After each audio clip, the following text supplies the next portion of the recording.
జనరల్గా పగలు 12 గంటలు రాత్రి 12 గంటలు ఇలా రోజులో మొత్తం 24 గంటలు రాత్రి పగలు ఏర్పడతాయి. ఇది కొత్తగా నేను చెప్పడం కాదు, అందరికీ తెలిసిందే. కానీ ఈ డిసెంబర్ నెలలో ఓ రోజు మాత్రం ఏకంగా 16 గంటలు రాత్రి ఉండనుందంట. అంటే అదనంగా 8 గంటలు రాత్రి సమయం ఉండనుంది. ఏంటి, నమ్మలేకపోతున్నారా? అయినా ఇది నేను చెప్పేది కాదండోయ్, స్వయంగా ఖగోళ శాస్త్రవేత్తలే ప్రకటించారు.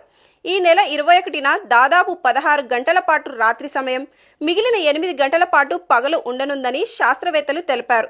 సాధారణంగా ఇలా జరగడాన్ని అయనాంతం అని పిలుస్తారని, అయనాంతం ఏర్పడిన రోజున భూమి ఉత్తరార్ధ గోళం సూర్యునికి ఎక్కువగా దూరం వెళ్తుందని వెల్లడించారు.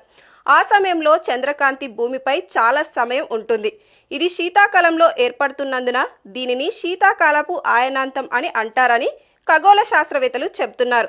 మొత్తానికి ఈ 21న జరగబోయేది అరుదైన ఘటన అని చెప్పవచ్చు.